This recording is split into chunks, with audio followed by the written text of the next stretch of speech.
The alien woman who wanted to go to Earth had no choice but to become a human man's slave. Lysera had always hated the way the violet skies of her world pretended to be infinite. They shimmered beautifully, painted with drifting auroras and the soft glow of crystal towers, yet they felt to her like the roof of a cage.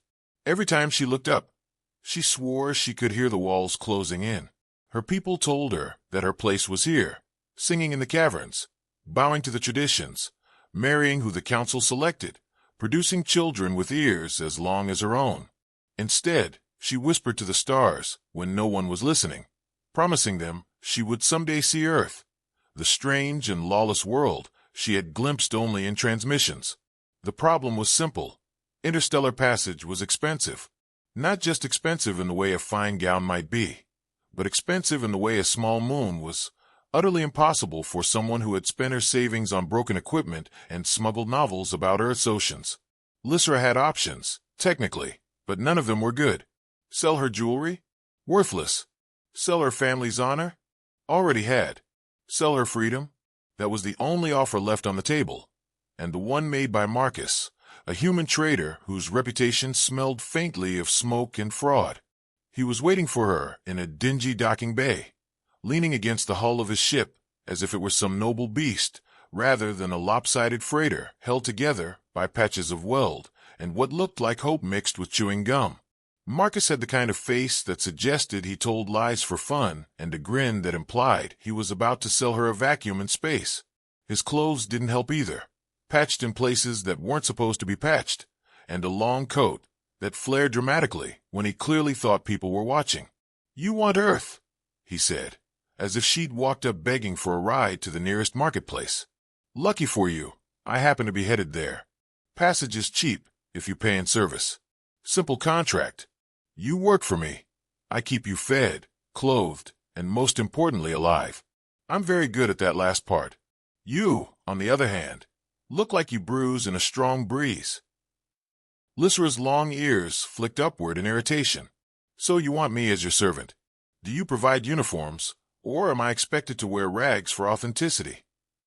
"Uniforms." Marcus laughed, slapping the freighter's dented hull. "You'll be lucky if you get socks that match. And authenticity is overrated. I'm looking for someone who can make decent tea without accidentally poisoning me. That's all." Against every instinct, she agreed. Not because his offer was fair, it wasn't, but because the alternative was to remain here forever, staring at a sky that lied to her. So she signed, not with ink, but with a glowing press of her finger onto his datapad. The contract sealed with a cheery beep, far too cheerful for what it meant. The ship itself was worse than she expected. Inside smelled faintly of oil and reheated protein packs, and the corridors were so narrow that her ears brushed the walls if she wasn't careful. Marcus led her past a series of hatches, opening one to reveal what would be her cabin, a bunk that looked suspiciously like it had once been a storage shelf, and a viewport that was less of a window and more of a polite hole in the wall. She sat on the bunk, ears drooping. "So this is it. Slavery Deluxe Edition." "Careful," Marcus said, lounging against the doorway. "Comes with free sarcasm lessons, too, if you survive the first week." The engines roared to life with a cough that suggested the ship might not survive the first week. Lysera gripped the bunk as the vessel shuddered, rattling like an old kettle. Marcus sauntered toward the cockpit, calling back over his shoulder. "Relax. She does that every time. Think of it as character. Most ships just hum. Mine rattles. Gives her personality." When the freighter finally broke free of her planet's orbit, Lysera dared to peek through her viewport. The violet sky gave way to endless black, dotted with stars that no longer felt like a ceiling. They stretched in every direction, infinite and wild, and she felt her heart surge in her chest. She had traded her pride, yes, but in return, she had the stars. Her reverie was cut short when Marcus's voice echoed through the corridor. "Hey, new servant, do you know how to unclog a protein recycler?" "No." "Well, you're about to learn. Congratulations."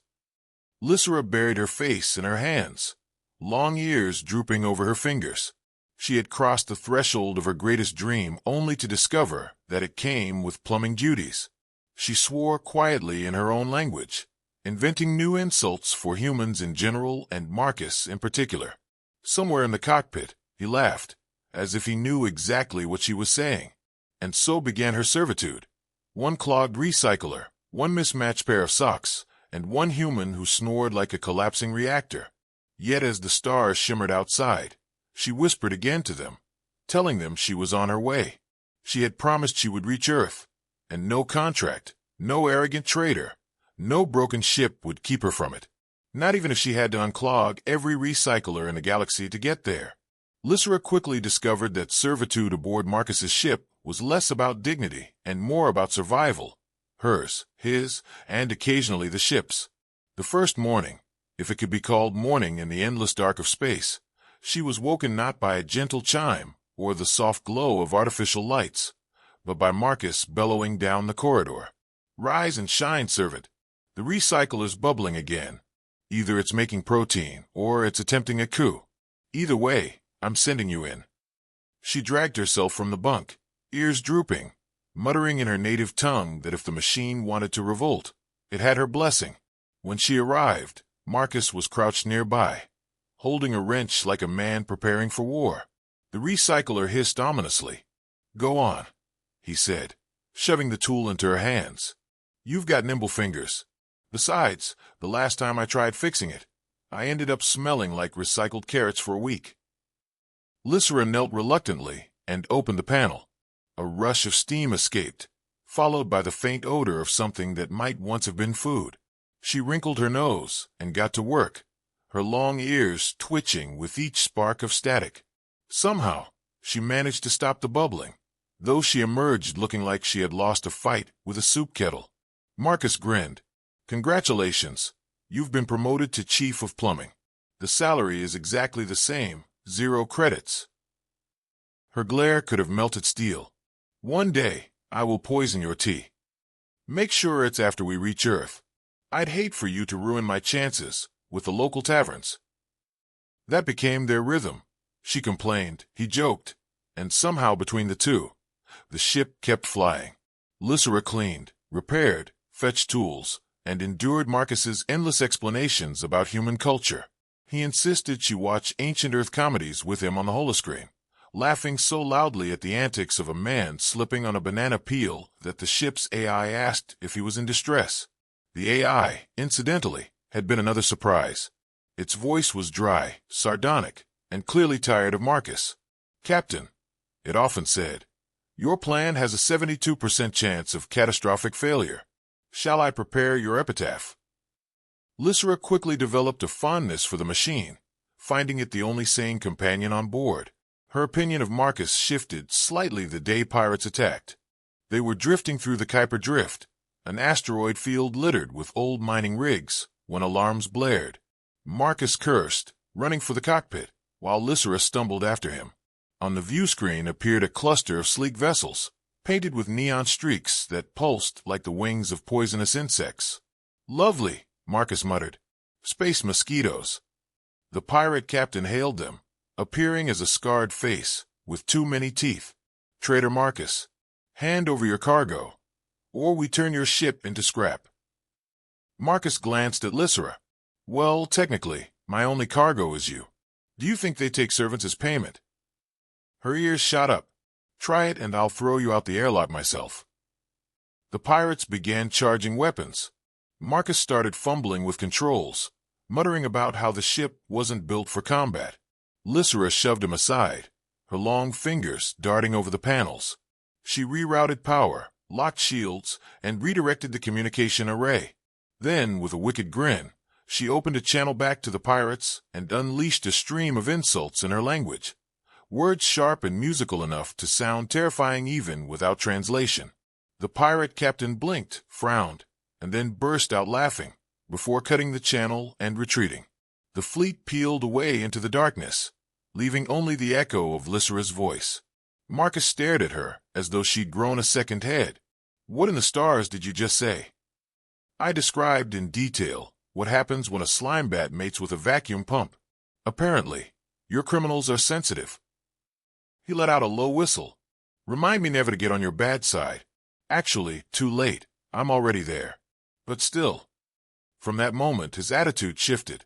He no longer barked orders at her so much as suggested them. He watched her differently, too. Not as property, but as a mystery he couldn't quite solve. And Lysera, though she tried to keep her ears stiff and her expression cold, felt a small flicker of satisfaction at having saved them both. Later, when the danger had passed and the ship drifted once more through calm space, Marcus sat across from her in the mess hall, picking at a bowl of suspicious stew. "You know," he said, "for a servant, you're awfully bossy." "For a captain," she replied, "you're awfully useless." He laughed, nearly spilling his stew. "I like you, long ears.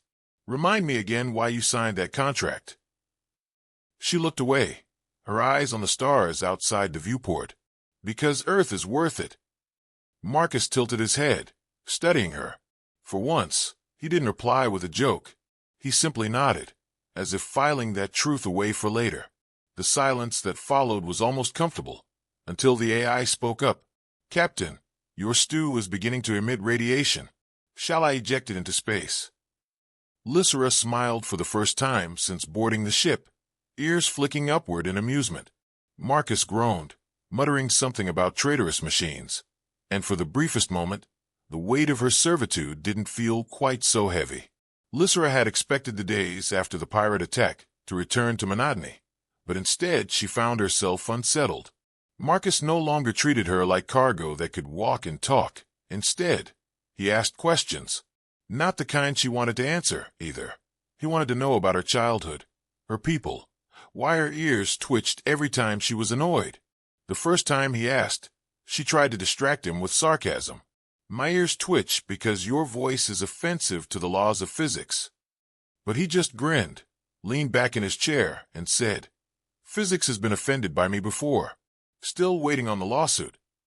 It would have been easier if he'd kept treating her like a servant, barking orders, leaving her to mutter in her own language about how humans were a mistake. Instead, she caught him watching her in quiet moments, as though trying to solve a puzzle. And worse, she found herself laughing at his idiocy more often than she wanted to admit. Their routine developed into something strange.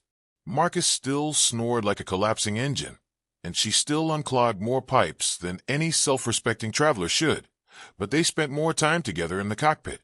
Sometimes he showed her Earth recordings, oceans roaring against cliffs, rain falling on crowded cities, animals with fur so thick they looked like walking carpets. She watched in silence, ears standing tall, drinking in the sights. One evening, we showed her an image of Earth's sky, blue, unbroken, endless. She whispered, "It's not a ceiling." Marcus tilted his head. "What's not?" "The sky. On my world, it looks infinite, but it's not. It presses down on you, like it knows you'll never escape it. But this," she gestured at the screen, "this is open. I want to breathe that air." Marcus didn't laugh or tease. He just nodded slowly. "You will." Of course, their moment of almost seriousness was ruined seconds later by the AI. "Captain, atmospheric conditions of Earth include pollution, allergens, and various airborne pathogens. The probability of suffocation, sneezing, or instant regret is high." Lysera smirked. "Your machine approves of me dying." "It disapproves of everyone," Marcus replied. "Especially me. Don't take it personally." Days blurred into weeks, and Lysera realized she was no longer counting time by chores. Instead, she measured it by the things Marcus told her. He spoke of music that rattled bones and of food so spicy it could make you see colors that didn't exist. He admitted to failing spectacularly at something called dating, which, by his definition, sounded like ritual humiliation disguised as dinner. "Humans willingly do this?" Lysera asked, ears flicking upward in disbelief. "Willingly and repeatedly." Marcus sighed. "We're a resilient species." She laughed, and for once, it didn't feel like mockery. But the shadow of her contract never fully left. Every time she enjoyed herself, she remembered the glowing mark on the datapad, the binding terms that named her a servant.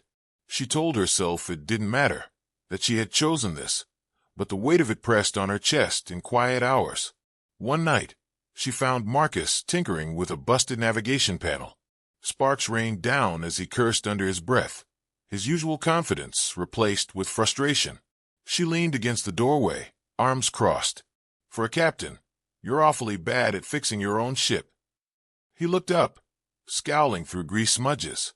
For a servant, you're awfully good at reminding me. Come here and help before this thing fries us both. Together, they pried open the panel, rerouting wires and arguing over which system did what. She caught herself laughing when he got shocked, and he accused her of sabotage. By the time the system hummed back to life, both of them were grinning. Later, as the ship drifted quietly through hyperspace, Lysera sat by the viewport, watching stars smear into streaks of light. Marcus joined her, carrying 2 mugs of something hot and questionably edible. He handed one over. It's tea, he said. Well, technically it's dehydrated algae boiled in recycled water, but calling it tea makes it sound less depressing. She sniffed it and wrinkled her nose. On my world, we'd call this an insult. On mine, we call it breakfast. They drank anyway, sitting in silence. For once, the ship didn't rattle, the AI didn't interrupt, and the stars stretched endlessly before them. Lysera's ears softened, tilting forward instead of standing tall. She realized, with a small shock, that she didn't feel like a prisoner in that moment. She felt like a traveler, and that was dangerous, because travelers had choices. Servants didn't. When Marcus finally broke the silence, his voice was softer than usual. When we get to Earth, what's the first thing you'll do? She hesitated, gripping the mug tightly. I'll stand in the open sky. No walls, no contracts, no ceilings. Just sky. He nodded, staring into his cup. Sounds better than anything I've done in years.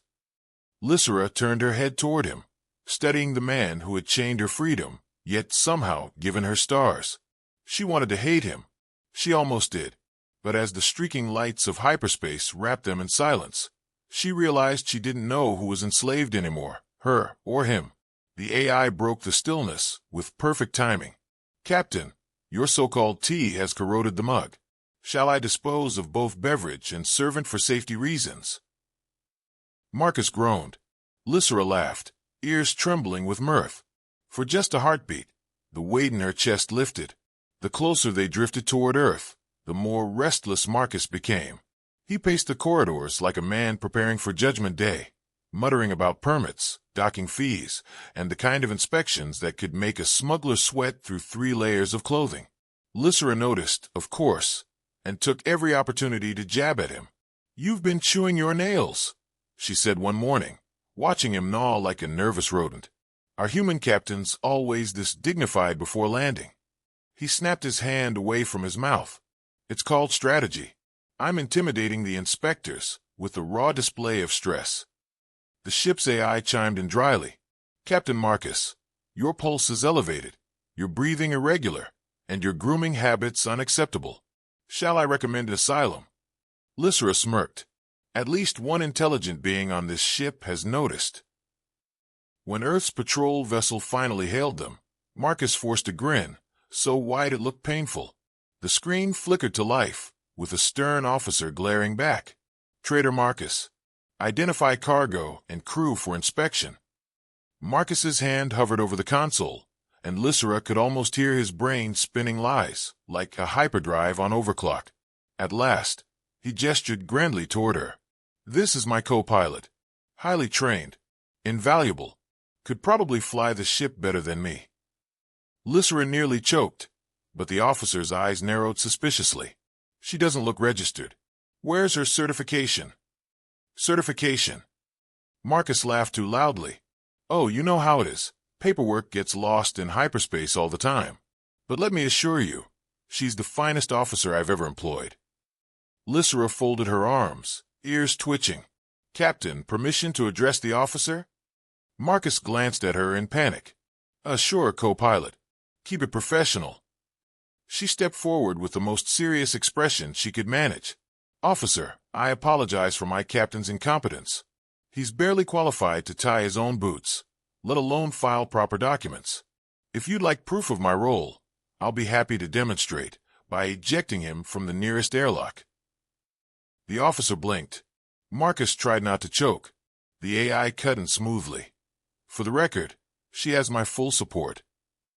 After a long, tense silence, the officer exhaled. Fine. Proceed, Captain. Next time, have your paperwork in order. The transmission cut. As soon as the screen went dark, Marcus collapsed into his chair, pale as moonlight. Lysera leaned on the console, fighting a grin. Co-pilot, was it? Should I start wearing the captain's coat too? You're not funny, Marcus muttered, rubbing his face. You almost got us both arrested. I saved us. Again. That makes twice I've earned the captain's title. You're falling behind.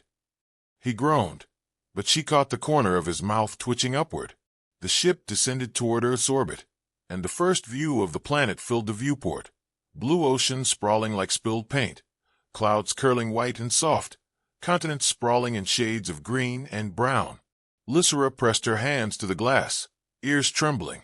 It's real, she whispered. It's not a transmission. It's not a story. It's real. Marcus didn't tease her this time. He just watched quietly, as if the awe in her voice reminded him of something he had long forgotten. Docking was less majestic. The freighter jolted, alarms blared, and Marcus swore loudly about docking clamps being designed by sadists. Lysera was tossed against the wall and accused him of attempting murder by negligence. By the time the ship finally stabilized in the bay, she felt like she had survived another pirate attack. The inspectors boarded almost immediately, stern men and women scanning every inch of the freighter. Lysera tried to keep her ears from twitching too noticeably, knowing the sight of her would draw questions. Marcus waved his hands, cracked jokes, and pretended the mismatched wires hanging from the ceiling were a new ventilation system. When one inspector pointed directly at Lysera, asking her role, she straightened her shoulders and barked. First officer, navigation and engineering. My captain is allergic to competence, so I provided in surplus. The inspectors looked at each other, shrugged, and moved on. Marcus nearly burst out laughing, but bit his tongue until the door shut behind him. Then he doubled over, clutching his stomach. First officer, he wheezed. You've been promoted again. At this rate, I'll be unemployed by the end of the week. Lysera smirked. Don't worry. You can work as my servant once I take command. The AI chimed in immediately. Promotion approved. Captain Lysera has a 98% chance of survival compared to your 32, Marcus. I recommend the transition. Marcus threw his hands up. Traitors. Surrounded by traitors. For the first time since leaving her homeworld, Lysera laughed without bitterness. The chains of her contract were still there, etched in memory, but in that moment, she felt lighter. Earth was beneath her feet. The sky stretched endless above, and somehow, between the lies, jokes, and arguments, she and Marcus had slipped into something resembling partnership. Not that she'd ever admitted to him. At least, not until she decided whether she wanted to keep him as her servant after all. Lysera had expected Earth to overwhelm her, but she hadn't expected Marcus to look just as overwhelmed. They stepped out of the docking bay into a city where glass towers pierced the clouds, where flying vehicles hummed in layered streams, and where the streets teemed with more species than she had ever seen in one place. Humans, aliens, hybrids, all moving in a noisy, chaotic orchestra. Lysera stood rooted to the ground, ears trembling, trying to breathe in the open air. Marcus, however, was muttering about traffic fines, docking fees, and why every street vendor seemed determined to overcharge him for a sandwich. You finally made it, he said, gesturing at the skyline. Earth, home of overpriced food and underpaid captains. Romantic, isn't it? Lysera ignored him. She tilted her head back, staring at the vast stretch of sky above the towers. It wasn't violet, it wasn't heavy, it was blue. Open. Endless. She spread her arms slightly, as though daring it to collapse on her. But it didn't. For the first time in her life, she felt she could breathe without walls. Marcus watched her, silent for once. She lowered her arms, turning to him. You gave me this, even if the cost was servitude. He winced. About that. He pulled a datapad from his coat, thumbed through files, and brought up her contract. The glowing words stared back at them both, binding and final. You know, I've been thinking. Maybe it's time to tear this up before someone tears me apart for having it. She blinked. You'd free me? Just like that. Not just like that, he said. With ceremony. He held the datapad high, pressed a sequence, and the contract dissolved into sparks of light, vanishing into the air. There. Officially unemployed you. Congratulations. The AI's voice crackled from his wristband. Captain, your business strategy continues to impress me. You've just destroyed your only reliable labor source. Lysera laughed, ears flicking. Reliable. I nearly poisoned him 3 times. Marcus sighed dramatically. And yet I survived. Clearly I'm invincible. She looked at him, unsure whether to laugh or argue. Instead, she said softly, You didn't have to free me. I didn't have to hire you either, he replied. But the ship runs better when you're yelling at me, and pirates are terrified of you. Besides, if anyone's enslaved here, it's me, bound to your sarcasm for life. She rolled her eyes, but couldn't stop smiling. They wandered the city together, Marcus insisting on introducing her to Earth's wonders. He bought her street food that made her ears twitch with spice, dragged her into a museum where ancient Earth relics looked like rusty junk, and showed her rain for the first time. She stood in the downpour, soaked and laughing, while Marcus shouted about how his coat wasn't waterproof. That night, sitting under a dome of artificial stars in a park that replicated Earth's constellations, Lysera turned to him. I left my world to escape being caged. I thought freedom meant standing alone under the sky. But maybe freedom is different. Maybe it's choosing who stands beside you. Marcus leaned back, folding his arms behind his head. Careful, long ears. That sounded almost like affection. Don't flatter yourself, she said quickly, but her ears betrayed her, angling forward. The AI interrupted, as always. Statistical analysis suggests the captain is correct. Affection levels are at 73% and rising. Lysera groaned. Even your machine mocks me. Not just you, Marcus said. It mocks everyone. Consider it a universal law. They sat together in the quiet, the rain fading, the city buzzing around them. Lysera felt the weight of her old world lifting, replaced with something she couldn't quite name. She was no longer a servant, no longer bound. She was simply Lysera, an alien woman standing on Earth, with a human captain at her side, who had somehow shifted from captor to companion. Marcus broke the silence with a grin. So, First Officer, what's our next adventure? Because I've got a ship that rattles, an AI that hates me, and apparently no crew but you. Think you're up for it. She raised an eyebrow. Didn't you just say I was free? Free to say no. But if you say yes, he extended his hand. She looked at it, then at the endless sky above. Slowly she took it. Fine, she said. But this time, you unclog the recycler. Marcus groaned. You're cruel. Lysera laughed, her ears twitching upward in triumph. Welcome to freedom. And with that, the chains of servitude finally fell away, leaving only the promise of stars, a rattling freighter, and the absurd, impossible partnership of a human trader and an alien woman who had once dreamed of Earth's sky, and found it more than she had ever imagined. The end.